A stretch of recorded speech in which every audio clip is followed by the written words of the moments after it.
I know when I started out many years ago, people at the Mhm. end of the day would say, "Oh, TJ, you're great. This was a great training. Fantastic." They don't say that anymore. I grew up. I'm in Canada, and so I grew up French and English, and the more I'm living in Toronto, which is more the English side, the more I'm losing my friends. We did a few of them with different groups, and every first day was always the same. First hour, screaming at me, even though I'm coming from the outside. I don't know them; they don't know me. Our guest today has an acting background. Joel Silverstone is the founder of TFR. This feels right. He brings his experiences as an actor. How, to me, that's such a big challenge quite often. People come in like, well, I can't really change the speech. We've been working on it for 3 months, and investor relations has signed off on it. Marketing has signed off on it. And then again, what I've learned from that horrible sales training was I have to adapt and realize this is not, people are being bored. This is not of interest. Who are some of the best communicators you can think of in the entire world?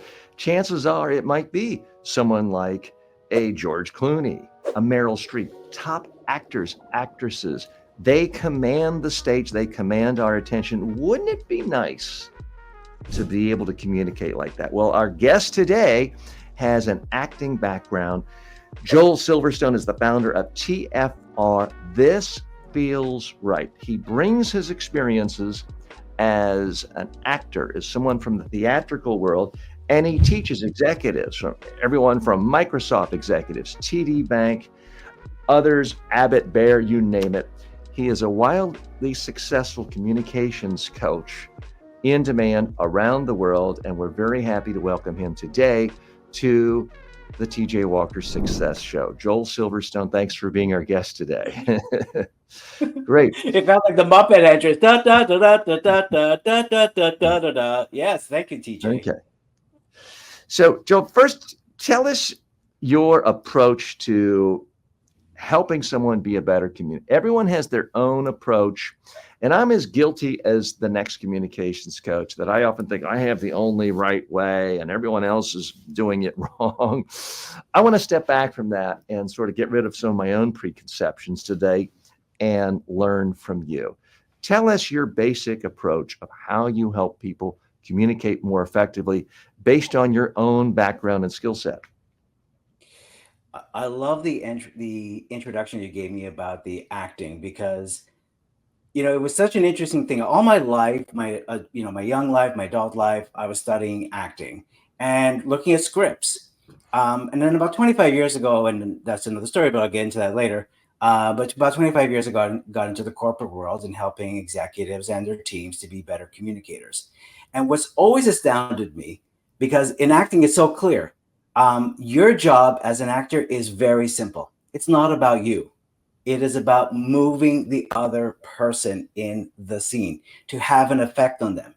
And the only way you're going to have an effect on them is to actually genuinely listen to what they were saying, so that, and especially when you're doing film acting, you have to do take after take after take. You have to be so present. And that's what's astounded me in the corporate world, is even even our personal world, when we're communicating, how we are so not present. We're busy thinking ahead, and we always think actors are thinking ahead of the lines they're going to say. No, we're not thinking ahead, because if we're thinking ahead, then I have this look. I'm not connecting with you. So I have to be really present, trust that what's going to happen next. And then the second part about the acting, also that bring into communication, is two things. One is, why did the person say that? So when someone writes a script, whether theater or film, there's a purpose why the character said that. And so in our way that we communicate, we have to be almost like detectives. Why did the person say that? And then the second part is the miscommunication. What was missing? And so we have to go, maybe I better ask some questions to make sure, and I'll share some examples later about what happened. So that's at the heart of, and I've, like you said, I've gone around the world and worked in, sales and leadership and customer service and coaching. And it always astounds me how they missed, and I'll use sort of a sports reference, they missed that turning point moment in the conversation. And it happens often within the first few seconds.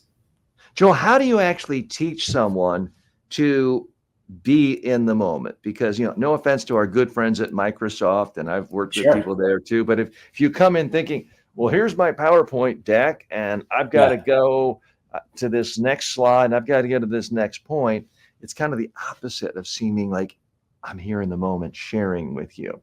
How do you get Yeah. them to make that transition?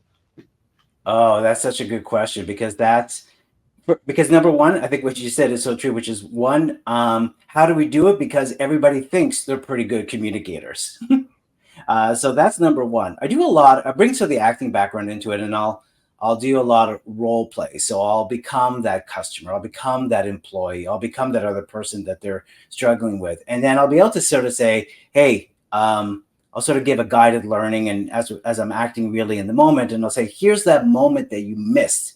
When you missed that moment, I felt ignored. I felt rejected. I felt small." And they're like, "Oh, I was so busy thinking about closing the sale, or I was so busy thinking about getting you to change, or getting you to see this." I love this one. They say, getting you to see my point of view, getting you onto my agenda. And Mhm. that's really what I teach is how do you, and it's a bit of emotional intelligence too, which is how do you manage your own needs, but Mhm. also notice what's going on with the other person. Mhm. Joel, how do you tell if a training is successful? I know when I started out many years ago, people at the Mm, end of the day would say, "Oh, TJ, you're great. This was a great training. Fantastic." They don't say that anymore. Now they say, "Wow, TJ, that guy's great. She's fantastic. If I can be half as good as she is or he is, I'm going to be the star of my industry." They're pointing to a video of themselves. So that's my stand. When that happens, I know a transformation occurred. How do you define yourself as having had a successful training? What metrics do you use? yeah, the metrics is in the moment, because like I said, well, I'll incorporate a lot of role play, which is, words that nobody wants to hear in training. Because when you say role play, it's like saying when the doctor says, "Oh, I don't like the looks of that." But I call it practice instead of calling it Mhm, role play. And in the mhm, moment, we'll do a lot of redo moments so that it's not just a theory; it becomes a new muscle memory, to be able to practice that. And to me, that's when I see success is when someone is able to incorporate the feedback and make that small change, because it really is a small change. But as you know, TJ, at the end of the day, if someone leaves with one thing that they can change, one thing that they can do differently, then I think that's a success. I don't know what your thoughts are on that. mhm. Certainly, often it's one thing that makes someone awful. If you can get rid of that, you've helped them immensely. Someone can have a great voice, nice clothes. If their idea of Yeah, giving a presentation is reading to people because I don't want to get anything wrong, and you get them to stop reading, well, that alone is the difference of day and night. Sometimes communication is kind of a binary thing of you were yeah, awful, now you're interesting and great. yeah, Okay, so, Joe, coming from the acting world, the costumes do sort of help or hurt the overall impression. What is your yeah. advice when you're working with executives on how to dress? Because sometimes they overdress, like I wouldn't wear this if I'm going to work with a tech client. Sometimes they Right. underdress. How do you advise people on costuming, which, let's face it, a suit, a tie, a casual shirt, it's all a type of a costume. It is all type of costume, and there really is. So what's going to a number one? What's going to make you feel confident, and then but part two of that, and TJ, as you noticed, the world has just changed so much. Like a few weeks ago, I was working with these consultants in Chicago, and one of them was in and I've working there for years. I was so used to them that they started off in suits, and then they became more casual, and then it was like it's okay to show up in jeans for the training, and then this person showed up in a skirt and high heels, and one would normally say they were male. Now we're saying we're calling it them. Absolutely, and they were brilliant and pleasant and everything. And so that was the world has changed. So it's hard for me to say wear a suit, don't wear a suit. I'm a bit like you. I'm a bit old school in the sense that I like to show up and look what I would call professional. So with the consultants, and if they're wearing jeans, I'll wear dark jeans and I'll wear a sport blazer with a shirt. And I'll still maybe wear nice running shoes or just more casual shoes. When I worked with the bankers, when I started, I would show up full suit and everything. And now I've got a closet full of suits that I basically never wear, because even going to the bankers, we're not wearing suits anymore. It pretty much is, but I have to feel confident in what I wear. And so that's what it boils down to for yourself. It's if you're, and I remember working with a colleague, and the whole time she was just thinking about, oh, why did I wear this? I don't feel good. I don't feel like myself. You have to feel like yourself, but like in everything that you do, whether you're presenting or communicating, it's about how can you bring out the best in yourself? What is my best version of me in that moment? I think you really put your finger. You got to feel good about it. And the worst thing, the last thing you want to have happen is to be up speaking in front of people saying, oh God, I shouldn't have worn this. You don't want anything chipping away, creating any negative feelings. You don't want to have to think about what you're wearing once you're up speaking or sitting down speaking or in front of a camera speaking. You want to just know, this is what I plan. I mean, my general rule of thumb is wear something that doesn't confuse your audience, that is consistent with what they expect you to be in that particular situation. And it does change. I'm like you. Years ago, the bankers all had suit and ties on. I was just in a dress like you for many years until recently. And I looked at the data of my YouTube channel, and I found that for whatever reason, my audience really responded much better to videos of me, frankly, old videos where I was wearing a suit and tie. And I don't know if that's because they think of me as the corporate trainer, or I'm over 60 now and they just are more comfortable with someone like me in a suit and tie. So that's the only reason I'm wearing a suit and tie. I'm in Florida. I'd much rather be in a tank top and bathing suit right now. Right. 100 degrees. This seems to fit. So we have a question from our audience. Sid writes, how can we be unique in group discussions? And how do you gain attention when you're in a group discussion? Yeah. We got extroverts and introverts in a group discussion. The introverts often get ignored because the extroverts speak a lot.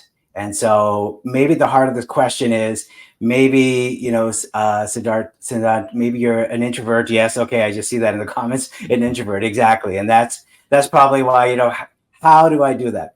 Let me give you, I'm going to share with you one of the rules of improvisation. And one of the rules of improvisation is first thought, best thought. And what happens as an introvert is you're missing the moment to maybe come in with a comment, to come in with an idea, to come in with a thought, because that perfection brain is going, and then you've missed the moment, and then you're maybe beating yourself up about it. That was my moment to speak, and now you're missing what's going on. So trust your instincts that whatever you're going to say is going to be of value. Most importantly, because you use the word unique. It is your thought, your idea, your perspective. Whether it's right or wrong, it doesn't matter. What matters is that you're contributing. And when you're contributing, people start to look at you and you start to develop more confidence because you've opened your mouth. Our biggest challenge is that this is two separate muscles. So the brain is one muscle going. Until you speak, this will all just be going in overdrive all the time. I hope that helps. And TJ, I don't know if you have thoughts as well on this. That's a lot of good points there.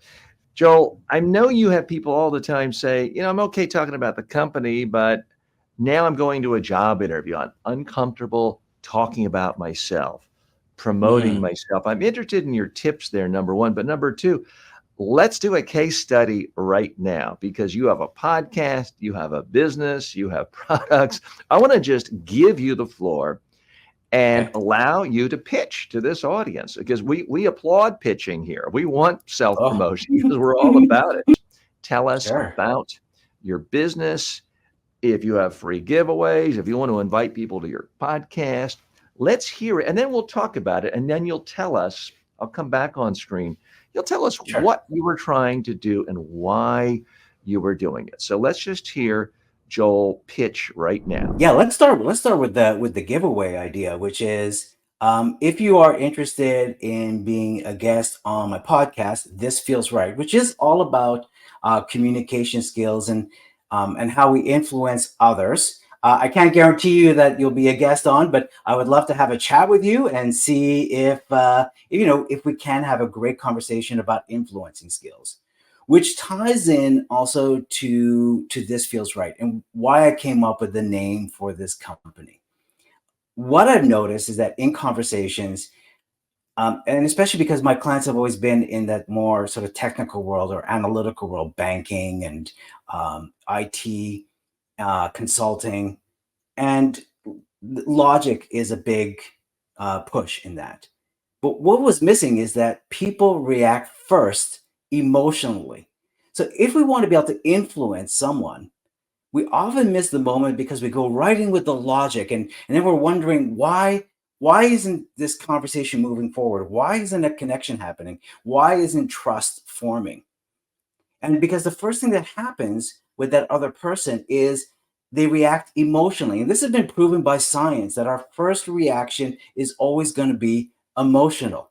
And the first thing we ask ourselves is, within the first couple of seconds, does this feel right? In other words, does does it feel right? Do I like this person? Do I respect this person? Does this person seem to respect me? Is this person listening to me? Is this person making eye contact with me? Is this person matching their voice and tone with me? Does it feel right? And then the second part of influencing is when we start to introduce the data or the logic, but logic and data that supports the emotions of what was happening. So then the other person will go, yeah, I think this is right. And so then when emotions and logic come together, then they go, I know this is right. So that's why This Feels Right is so important. And working with, recently I was working with, wealth advisors at a bank. And, their challenge was they had a preconceived notion of their clients. They know them well. And as bankers, they want to go right for the numbers. But with wealth or possible wealth or gaining wealth, there's all kinds of stories. There's family, there's legacy, there's concerns, there's worries. And if you don't speak to those emotions first, whether when you're presenting your ideas, when you're listening, if you just keep going to logic, they're wondering why are their clients not more engaged? So it's really important about really This Feels Right is about how do I connect quickly with someone, create a deep connection and a deep relationship. And it's focusing on those listening skills, on those empathy skills, great questions to ask. Recently I was working also with, a high executive and they had a disagreement with another high executive. And so they've kind of let a lot of time go by and they realized I need to apologize. And they were reaching out to me and go, how do I do this? And so we worked on the letter, which is, taking away those minimizing words like maybe I got a little disrespectful or maybe I got a little upset. And it's like, no, you, uh, I came across as disrespectful and that wasn't my intention because I do respect you. So little tweaks in the language like that. But the main point of my story is what do you do after that letter has been sent? And I asked the executive the question. So what are you going to do now that that letter has been sent? And the executive said, well, I'm probably going to just continue to make small talk. How was your weekend? And that kind of stuff. So here's where This Feels Right comes in, because it's not about making small talk now. You put the matzo ball out there. You said I respect you and I want to create a relationship. So now it's going from small talk, and I asked, how can you make that more of a deeper moment? And I was like, oh, okay, well, we just went on this big sort of trip all together, all the executives, and we did something, relatively large in another city. And I could talk about the experience of that and maybe what their thoughts were. And also this other person's working on presentation skills. And I could say, how do you feel about presenting? What's your secret potion to that? What's your secret magic? And so that's exactly what This Feels Right is about going from making small talk into deeper talk and picking up on those key moments to create engagement quickly on the emotional side. Fantastic job, Joel. And for those of you watching, we didn't arrange this in advance. I didn't say, hey, I'm going to give you 3 minutes, be prepared, prepare your speech. I just tossed it at him. That's the sign of a real pro. He sees an opportunity to share his passion, share his expertise. He took it. He didn't say, well, I wasn't prepared to give a speech today. He just hopped in. And that's one of the things I find consistent among all great communicators is they like to communicate. An opportunity comes up and you have 6 months to plan. Great. An opportunity comes up and you have 6 seconds to plan and prepare. You do that too. So very well done, Joel. Now let's go behind the scenes. We really try to go behind the curtains, behind the scenes, what really goes on in communication and what people do and how people like you and me work and help people. Tell us what you were doing. What were you thinking about as you were presenting? Because yes, you certainly came across as in the moment, but you had some objectives of what you were trying to do as well. Yeah, I love that question because, again, it sort of ties into acting, which is, I love the behind the scenes moment as well as, how do you get into character? But I love this behind the scenes of, what's my self-talk basically kind of going on while I'm speaking. And while I'm speaking, the whole time I'm thinking about, I want to make sure that I'm making this relevant. So I'm sort of keep checking myself every few seconds. Is this relevant? Is this creating connection? Is this flowing from one thought to the next? Is this thought supporting the thought that I just said? Do I started talking about writing the letter and it's like, oh no, that's not the main point. But instead of just all of a sudden dropping it, I acknowledge and go, that's not the main point. Where I really want to go is this. And I made that decision in the moment because I felt that was going to be more about connecting and more of a story versus a how to write an apology letter. Mm-hmm. We have more questions coming in from our viewers. I'm from a non-English background, but no English. But at the time of speaking, I'm not able to speak fluently. But in my mind, I can speak like TJ confidently. So what do you think about this?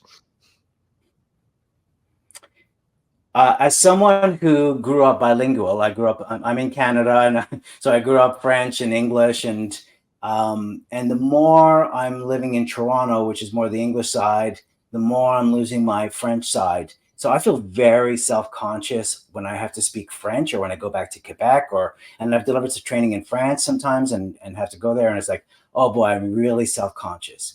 I found the most important thing is speak slowly. Mm-hmm. I will never speak the way I speak in English, which is I can think fast, I can speak fast, but in French, I can't think fast because I'm translating everything in English. And so there's like a time delay. So what I'm going to do is I'm going to say less and I'm going to speak slower and maybe even ask and just acknowledge it and just say, and I've done this before because I've made some mistakes in French. I thought the word for French for corporate was corporel. And it turns out corporel means you're naked. And so I kept saying, we're talking about corporel communication and everyone's laughing. And so now I just acknowledge, I go, if I make a mistake, if I say something that doesn't make any sense, call me on it. Don't just nod your heads or even worse, laugh at me. Yeah. Mm-hmm. Although at some level, I do like a laugh because if someone's laughing, it means they're not ignoring you staring at their cell phone. They're not daydreaming. They are at least listening. They are responding. True. They are reacting at some level, but preferably they're laughing with us and not at us. But I get your point. Well, because you make those I make those mistakes all the time because it's like, you'll say like, and every language has different meanings. So I'll say, we're going to come back to the room, meaning the training room. But we're in a hotel. So when I say we're going to come back to the room, it's like we're going to come back to my hotel room is what it sounds like in French. Mm-hmm. So again, a lot of things where it can be sort of lost in translation. But that's why I just say, just call me on it because I want to learn too. I want to get better at how I communicate in this language. Yeah. Joel, you've been in this business for a long time. We've all had good days, bad days, successful days and unsuccesses. In a moment, I want to know about one of your worst training experiences ever, but also one of your best. I mean, I can tell you, I've had situations where a client just fell down on the ground, cried, went into the fetal position. They were so nervous and uncomfortable. I had one person stand up at the end of the day, when asked, what did you learn? He said, I learned this was the worst waste of time in my entire career. This was completely useless. Now, it happened to be his most passionate, interesting speech of the day. But that's sort of the, worst case scenarios. I've also had a situation where I worked with someone, they gave a fantastic TED talk, invited to give another TED talk, the main stage, millions of views, book deal option to do a movie by Steven Spielberg. Pretty good success. I want to hear, what's one of the worst situations you ever had in a training, and what's one of the best? Yeah, I don't think I'll be able to top, but one of the best. I don't think I'll be able to top the TED deal and Steven Spielberg. But let's go to the worst, because we go to the racetrack to see the car crash. So let's go to the worst. um, let's go to the Rolodex here and see which one are the worst here that I got.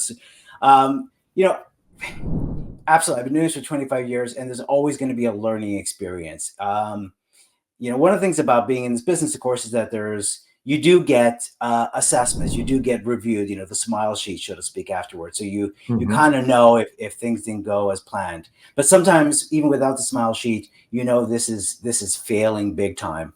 And I was just a few years ago. It was a sales conference. It was a private sales conference for a company, and I was brought in, and I was out of my element. I was listening too much to what the client was trying to accomplish. And they usually have like a laundry list of things that they want to accomplish. And I was so focused and so worried that I wasn't checking off those boxes, that I wasn't being present in the training. I wasn't being myself. And these people were not, they were selling the same way they've always been selling. So now they were being told to sell a different way and sell a different product, because they were also being taken over by another company. So their emotions were also heightened, because am I going to lose my job? People always love change, right? Yeah. Nobody loves change. Exactly. The emotions are high. And instead of doing that, some of the feedback I got was I was mean. And as you've known me for like 20 minutes, I hopefully don't come across as someone who's mean. And so that really threw me for a loop. And I realized I came across as mean because I was so focused on my agenda and so worried about how I was going to come across, and that the client was going to go, we'll never hire you again, which is what happened, because I was mean. I didn't actually create a worthwhile experience. Everybody's mean to someone. My daughter was screaming, my 11-year-old daughter was screaming how mean I was last night because I wouldn't let her watch Squid Games. So everybody's mean to someone. Well, there's firm. You're being firm with your daughter, and probably fair. Yes. But mean is like when you try to make someone feel small, which is kind of what I was doing, because I was so out of my element. I was so uncomfortable. And that was the mean part, which is when you try to make someone feel small. Let's switch over to the good part then. The best ever training. And it didn't start out that way. I was brought in for 4-day in-person training for customer service. So TJ, if you've ever delivered this, and if you ever been on the other end of it, as soon as you hear the word 4 days of customer service training, what am I going to learn? That is just so people were already rolling their eyes. I'll confess, this may sound horrible. The first thing that popped into my mind was, wow, you sold 4 days at once? That must have been a really hefty fee. But that's from my own perspective as a small business owner. But please continue. They wanted the 4 days. I'm like, this is 2 days at most. Like, no, we got it. And they were right, because basically these people had been in the job for 20 years. They've been doing customer service for 20 years. It was a unionized environment. Again, change. Their job was changing, where they were sort of first off, their job is where they are often verbally abused and occasionally physically threatened. And their job was where they're in a protected booth, and they were taking the protected booth away, and they wanted them to circulate amongst the people that were sometimes threatening them, and to deliver customer service. And there's 50 people in the room in person. And I did this a few times. It was sort of rinse and repeat. We did a few of them with different groups. And every first day was always the same. First hour, screaming at me, even though I'm coming from the outside. I don't know them. They don't know me, but I'm the face of the problem. you don't know anything about us. You're the problem. All that. And I'm like, hey, I'm a customer. Even I'm not even here to deliver the training. I'm also a customer. They didn't listen to it. What I learned from that is emotions. I had to really listen, drop my agenda, really listen to them, empathize with them. And I call this Q-tip: quit taking it personally. They weren't upset at me. They were upset at their situation. It was Mhm. changing and they were scared. And why was the best ever training was that by the end of the first day, we're actually starting to do improvisation scenes. They're up on their feet and they're doing improvisations. And by the fourth day, at the end of it, we're literally handing out certificates. There's tears. We're making a big circle. Everybody is sort of like, "This is the best ever," and I see them sometimes when I'm taking public transportation. That's the best ever training, when you really change someone's life, not just their work, but you change their life. And what they got out of it is they remembered why they got into this job in the first place, why they wanted to be in customer service. Mhm. Joe, I have a Yeah. question now. Now it's the tough question, and Oh, part of okay. it you're gonna like. Good. And I in no way mean to be disrespectful, but I do want to Sure. share something with you about industry trends I've seen. First, the good news, something that you probably are aware of and may like. The single most successful media trainer, communications coach I've ever heard of comes from an acting background, Michael Sheehan. He went to the Yale School of Drama, was a part of a theater in Washington, D.C., and started working with, I won't talk about politics, but one political party. Okay. And was sort of brought in as a friend of a friend. Can you help this person get ready for, I think, a hearing or a campaign speech? He did that, kind of fell into it. Then he got invited by one of the major parties to prepare all the candidates before the 1984, one of the major political conventions in 84. Did it again in 88, 92. Here, I will get political, folks, but we're not here to talk about politicians you don't like. He was Bill Clinton's media trainer. Boom. Well, Bill Clinton becomes president, gets a reputation around the world as one of the best speakers. Everybody wants this guy. Boom. He's got more business than 6 full-time trainers can handle. My Amazing. understanding is his fee goes up to $20,000 a day, and Wow. life is good. And he's still doing this, to my understanding. I hired him once when I was on the inside working for a member of Congress, and you can never, it's very difficult to train someone when you're full-time staff. So I've seen him in person. I've been at Campaigns and Elections magazine seminars where he was there, and I've been a part. He's very, very good. So when I'm talking about people from the theater background, keep in Yeah. mind, I have him as the most Sure. successful trainer I've ever seen. So I Yeah. am not taking some broad brush and saying anyone with a theater actor is horrible. Now, so that's the good news. The bad news, you might not like this. Okay. But for 25 years, I was based in the New York City area, and I was president of the National Speakers Association, New York, while also doing media training and public speaking training. So I met countless people with acting backgrounds, either in the communication skills training space or trying to enter it. And here was the problem I saw with their approach. Actors, by definition, love to stand up and talk about feelings and emotions. Business people, for the most part, do not want to do that. And I always found a disconnect. And in countless times, I've talked to corporate clients who hired me. I said, well, who have you used in the past? And they said, well, we hired this actor, and it was a complete waste of time because they wanted to stand up and Right. talk about feelings. They never Yeah. even video recorded us because they wanted to All right. turn it into an acting workshop. So I Yeah. have found personally that when someone's coming from the acting background, they're bringing their world. Let's stand up and do a workshop and talk about feeling, and not even video record. Yeah.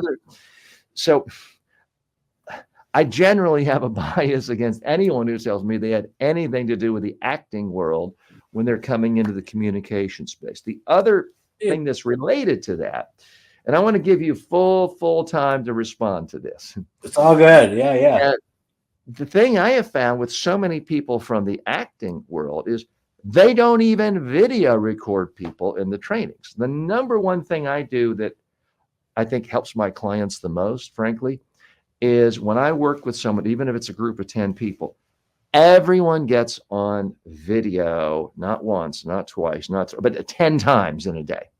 To me, the real learning moment, the magic moment, is when someone sees themselves coming across exactly the way they want to come across. That's ultimately what gives confidence. And so many people in the acting world, it's just about how you feel in the moment up on the stage. They never see themselves. So, Right. what's your response to this? Do you think I'm being wildly unfair? And how many times do you video record people is really kind of the question I always ask people from the acting world, because they typically don't. And I don't mean to assume that you don't. Yeah. So there, I've said my piece. Let me give you full time for rebuttal. Yeah. No, that's great. Well, first, I love the story about Michael Sheehan. Yes. Yeah, that's a great story about that, about how he was able to take the world of acting and bring it right up to the president. That's just Mhm. absolutely Mhm. quite a leap. So And he absolutely keep him trained up there. Obama. He to this day he continues Yeah. to train major world leaders. So he's gone against the grain of where you're seeing where he's managed to figure out the formula of what can you bring from Yes. the world of acting and put it into the world of business, and even more so into the world of politics, which is like Yes. a whole other world unto itself. Yes. Um, I love the idea when how many times you video, because you nailed it. It kind of goes back to what I said at the beginning. Everybody thinks they're a good communicator. It's kind of like when you hear your voice first time on the when we used to have answering machines, and you'd sort of play back your outgoing message and go, "What? I sound like that? I talk so fast. My voice is so high." It's the same thing with the video. People don't realize how many times they're looking, they're thinking, they're thinking face. So they're looking up to the sky for an answer and they're missing the point to genuinely connect, as an example. So video recording is absolutely so important, because you won't believe it until you see it. That's what it boils down to. Mm-hmm. And you're right. Some actors got into communication skills and feel. I'm so aware of the fluffy, the feelings, and I never really say we talk about feelings, because when you want to get someone to talk about feelings, ask them what are their, and this is what I learned quickly with consultants was, I wouldn't say how did that feel when we would do something, because they would say 6.7, and instead I would say, what are your thoughts on that? Mm-hmm. And then they go, oh, and then they would express often feelings. So it was changing the question. So it wasn't a feeling type question, but it really was about feelings. So often Mm-hmm. it is about, what are your thoughts on, where you grew up? What are your thoughts on this method of doing this? What are your thoughts on the change? Not how do you feel about change? How do you feel about change? Not good. What are your thoughts on change? Oh, I have lots of thoughts on about, and it's always going to be feelings. Mm-hmm.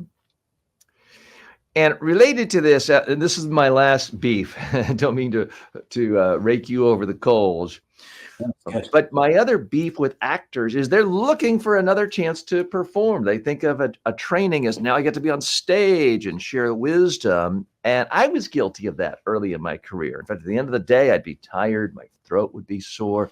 What I have found, certainly in the last 15 years, the less I talk, the better the training experience it is for the client. The more they actually improve, the more they like me, the more they're likely to rehire me. So if I'm tired at the end of the day, or my throat is even tiniest bit sore, that means I talked too much. How do you try to balance the amount of time you talk versus getting people to actually speak and watch themselves and learn from that? Yeah. Well, as someone, and I'll relate to Sedent, as someone who's also basically, I am an introvert.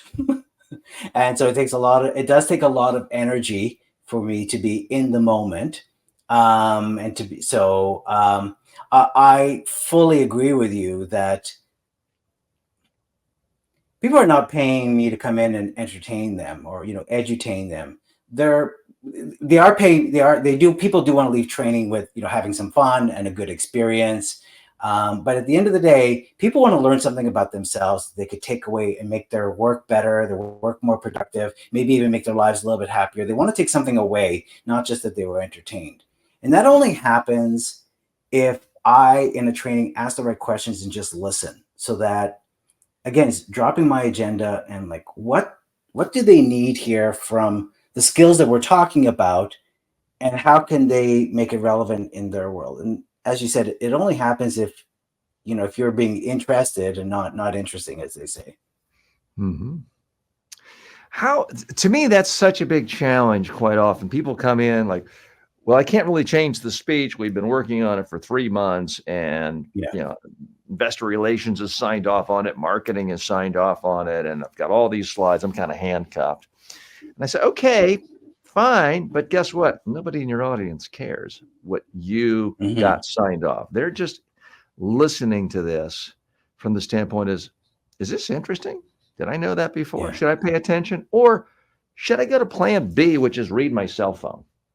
How do you Hmm. get your clients to sort of shake up this idea of here's this big presentation I have and really think in terms of is everything I'm saying either interesting or useful to my audience now, or can I just get rid of it? Yeah. Usually starts with that, and I'm sure you do this all the time, with that one question, which is, what do you want your people to be doing after this speech? Hmm. Because it's always about, we need to do this, this, and this, this. And I'm sure you use this question. What does success look like at the end of the speech? What are they actually doing after this big speech? And they're like, oh, well, they're doing this. Oh, I see. Okay, well, if they're doing ABC, then let's look at the speech and make sure that these are the. I understand these are things you want to accomplish, but if you want them to actually do ABC at the end, let's look at maybe some of the key pieces. And then again, what I've learned from that horrible sales training was I have to I have to adapt and realize this is not, people are being bored. This is not of interest to them. This is not relevant. And we got to go a different direction here. Or what I'm saying, or tweak it. So it's not a big change. It's often just tweaking it. Hmm. Joel, I want to learn from your own experience as a podcast host, because you're younger than I Sure. am. But one of the fascinating things about communication is something's changing every day. There's new opportunities every day. When I was young, uh, there was 3 TV stations, a local newspaper. You wanted to give a speech, you knocked on the door for 6 months at the Rotary Club and begged, and maybe you'd get. Now there's opportunities for everyone to speak everywhere. There's also new Yeah. challenges. As you know, giving a keynote speech is very different from doing a great podcast. We spoke earlier about this need to really listen to people, to be in the moment and not be thinking about 10 other things. So that's something I'm trying to get better at already, because I'm trying to listen to you, and because I find it interesting. And I know when you're interviewing people or you have people on your podcast, you're listening to them. But we're also multitasking, because when Yes. you're speaking, I want to be looking at you. But if I look Yeah. at you down here, it looks weird to you and the audience, because it looks like I'm looking at my notes or checking email. Right. So I'm actually ignoring you and looking at the camera, because I Right. want to project the fact that, or the feeling that I'm looking at you. So that's a little bit weird for people who don't do it all the time. And it's still less than 100% comfortable for me. But I'm also doing a show. So I'm aware of the mixer here, and I want to make sure I'm still recording. And I want to make sure I introduce you properly. So I'm occasionally glancing at notes.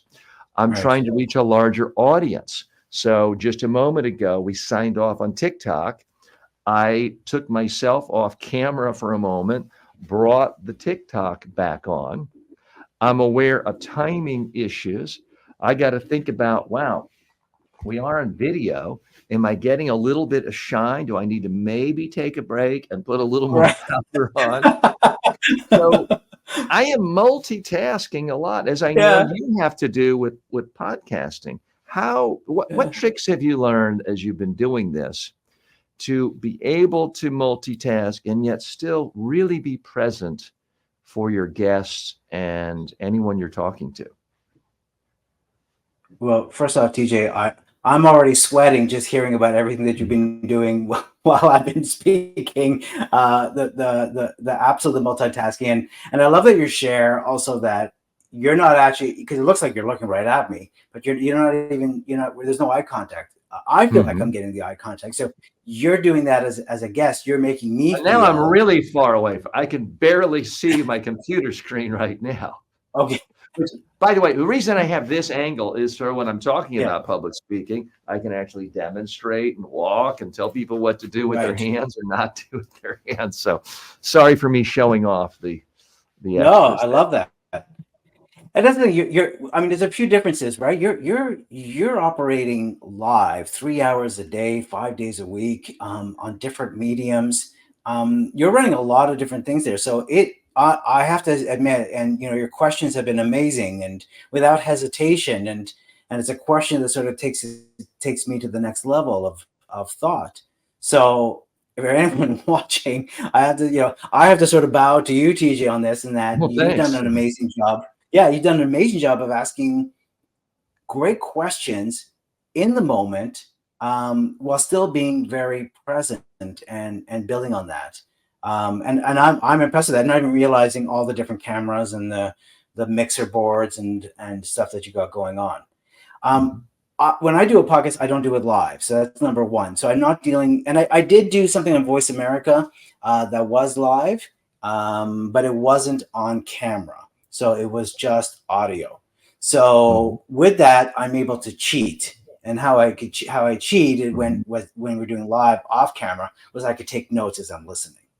So Mhm. I could circle back to what someone had just said. Hey, you mentioned this, so that I could really just sort of listen as I'm doing that. Mhm. That also said something I did early on because I'm not as maybe I'm not as young as I seem, but when I started, it was a lot of it was on the telephone. There was no video. There was a lot of telephone coaching, and so I got into the habit of taking notes while I was coaching someone when we were doing it on the telephone, and Oh, I that remember those days. helped my. I would record them with a cassette and play it back. Is that what you did? Okay. No, no, because they didn't have the technology for that to be able to do that. It was literally, a landline phone, and Uh-huh. didn't wasn't able to do that. Mhm. But the how it helped me feel better to be present was I got into this habit of really listening very carefully because I was taking notes. And then as you do that, you start picking up listening for just keywords. You start cheating and listening for just keywords, and you make a note, keyword there, and then it's in the back of your mind, and you could continue to be present. Mhm. Great. Tell us more about your podcast. How long have you been doing it? Where all can people find it? What's the main value they get from listening to your podcast? I've done two podcasts, and I'm bringing back the This Feels Right podcast. So I did This Feels Right podcast for a few years, and then I was working somewhere else, and I did something called the Great Canadian Leadership podcast. And then going back now, I'm going to go back to This Feels Right. The theme has always been the same: is that um, and you said this earlier too. You're already a very strong communicator, but you're curious about what others are doing around communication. And a lot of that was also my same idea was around, um, you know, how did you motivate people? Because people want to know, or how are you able to influence them? Because it's at the heart of it's kind of what we want to do. And again, going back to the idea of acting, we want to move someone. We want to get someone to collaborate, or maybe someone to work together, or to be looking together at solving the problem. So how did you do that? What was sort of the secret sauce, whether that be a whole organization, or whether that be that one employee or that one client? And then Kind of you asked me too the same question. I'd always sort of include, what was your learning point, and I call it, your failure tada, which is from the world of improvisation, which is celebrating your failures, which is Hmm. let's not be ashamed of our failures. Let's look at our failures as a learning point, and what did you learn from that? So Hmm. that's pretty much the theme of the podcast. You don't have to be a great communicator, but what did you learn along the way that was like an aha? It's how you're able to influence someone to be able to move them, and using your communication skills to do that. Hmm. Questions coming in because you focused on podcasting. I'm curious as to whether you know who Dave Jackson is and whether or not you've attended Podfest. He's a well-known leader in the community in the podcast Right. communication space. Yeah, I haven't attended Podfest. I received their newsletter so that I'm up to date on that. I don't know, TJ, have you been to Podfest? I haven't, and I should have. They were in Florida not too long ago, and I had That, scheduling yeah, conflicts. Hope to go yeah, they usually one of come these to, days. they do. They usually go to Florida once a year, and I'm in Toronto, and I think they've come to Toronto. Um, Who you're? it'll, I mean, you're a North American, but Canada is yeah. like America, but it's very different. Who were your role models growing up as a communicator? Were there certain? I mean, I don't know. I think Pierre Trudeau is the only prime minister I can name other than his son, maybe Brian Mulroney. But were there certain political leaders, talk show hosts, speakers you really looked up to growing up in Canada?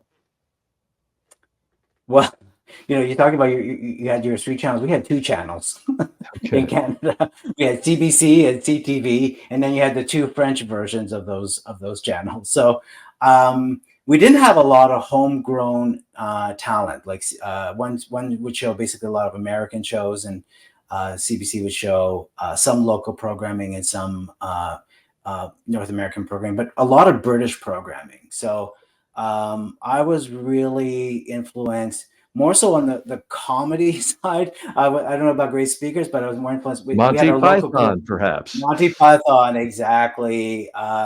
But on the Canadian side, we had these two gentlemen called Wayne and Schuster, um, who were able to take things and sort of shift it and looked at it from a different perspective and have the sort of self-deprecating sense of humor. And so I've always appreciated that about communication when people are able to be, we always say being authentic. And to me, being authentic is you're taking the work seriously, but you're not taking yourself seriously. And that's Hmm. something that I took away from watching those comedians on CBC growing Hmm. up.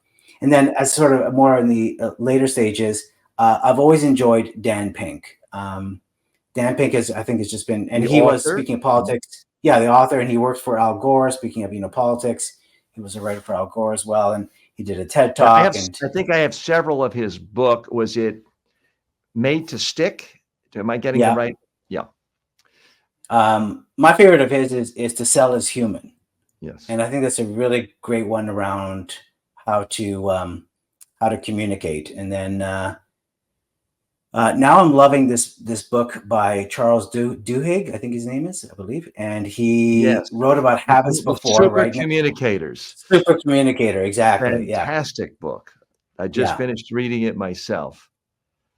It's the first hardcover book I bought in years because I basically just read everything on my iPad.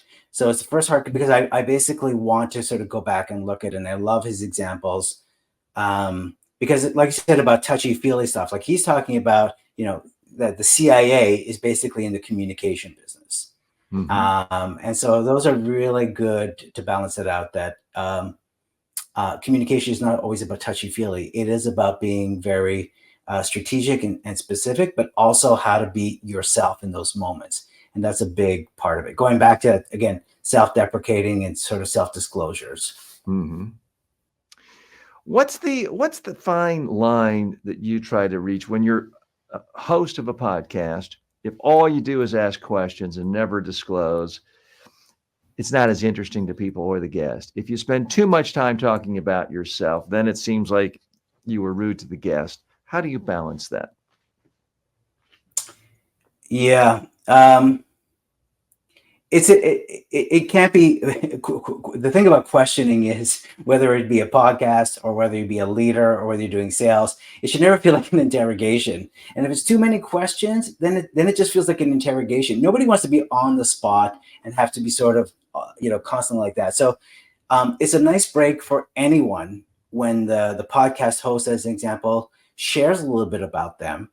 And when that happens, as you have been doing, sharing a little bit about your thoughts around acting and the actors, and as communicators, and sharing a bit of your best successes and your worst successes, your worst experiences, you're creating connection with me, Mhm. and so I feel a bit safer. I don't feel like you have a hidden agenda where you're going to maybe take me. I feel like we're connecting, and I think that's again at the heart of whether a podcast or anything, is that it's how can I connect with this person. And when you self-disclose a little bit, but know that you're not putting the focus completely on yourself, you're still keeping the focus on the other person, Mhm. then you're creating that safety in the conversation. Mhm.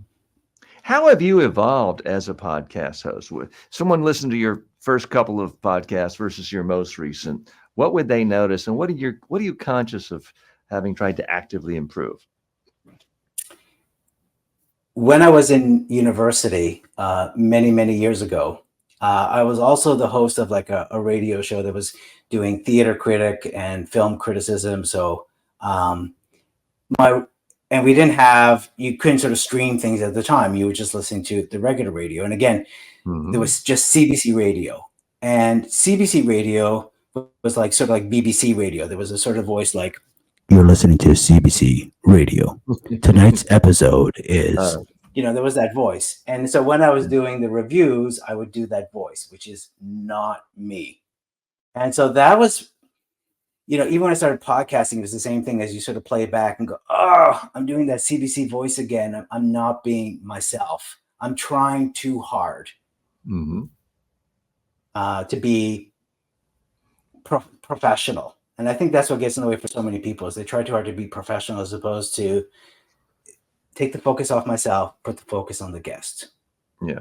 And unfortunately, I'm sure you experience this. So many people think professional is speaking at the same tone and the same volume and the same speed, and it's boring. They're afraid to use Yeah, the full range of their voice. I mean, to be captivating, as you know, with an actor, you got to sometimes be high and low and fast and slow. It's the roller coaster that makes it fun and exciting. absolutely. Yeah. Joel, we really appreciate your time. Again, Joel Silverstone has been our guest today. If you want to know more about him and perhaps listen to his podcast, the podcast is called This Feels Right. And is it available? We have a web address for it. We'll be posting that in the description and the show Okay. notes. Yeah. But is it also available on Spotify, iTunes, all the normal places? Everywhere you can listen to it's TFR. This Feels Right, the podcast. Every Spotify, iTunes, everywhere. It's also available on YouTube as well. There's a YouTube channel for it as well. And then more recently, I was doing the Great Canadian Leadership Training podcast. Same thing. You can check that out everywhere. If you're looking, again, we had lots of amazing leaders on that. And so you could listen to that as well. Mhm. And then, yeah, do connect with me on LinkedIn. I share a lot of great tips on LinkedIn, but also I love to follow other people's journeys as well as to what they're Mhm. doing as well. And so do connect with me on LinkedIn. And my Instagram is also This Feels Right Instagram. So, I'll post little videos there and that kind of material. So do check. I'm not on TikTok, but there we go. Instagram and Twitter or X as well. This Well, feels right on I X. am on TikTok right now, but maybe no one in the United States will be on it a few months. But we'll table Yeah, that debate for another oh, time. I heard Joel, about that. you've heard the Yeah. expression, the cobbler's children wear no shoes.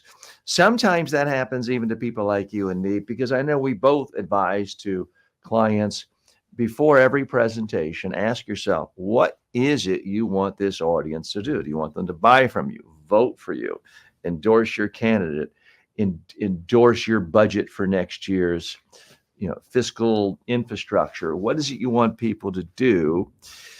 And yet, I've gone on talk shows before where I didn't have a clear-cut agenda. What would you like Right. our audience to do? Well, one is, on a personal, selfish note, connect with me on LinkedIn. I'd love to hear your story, and if I can be of service to you or to your organization, or have a conversation, or even if it is, even if you just need 15-minute, let's talk about a freebie, 15 or 30-minute chat. Absolutely, as part of this episode here, TJ Walker, my pleasure. Just say, heard you on TJ Walker's podcast. I'd love 30 minutes of free coaching on communication skills. Absolutely love to help. No strings attached. I'm not signing you up for anything. Happy to do 30-minute coaching. And then, on the unselfish side, I hope that you've taken out between TJ and myself, and if you're a regular TJ watcher, even this episode, that you've taken some tips around that the focus of communication is not about you, but it really is about how can I move that other person? How can I create a connection with that person? How can I go beyond small talk, let's say, and create maybe a deeper connection with that person, make them feel safe, and that we're collaborating or working towards the same goal. Great. Joel Silverstone, thank you so much for being our guest. I'm TJ Walker. This is the TJ Walker Success Channel, where we get together to improve communication skills, boost our skills, and boost our confidence.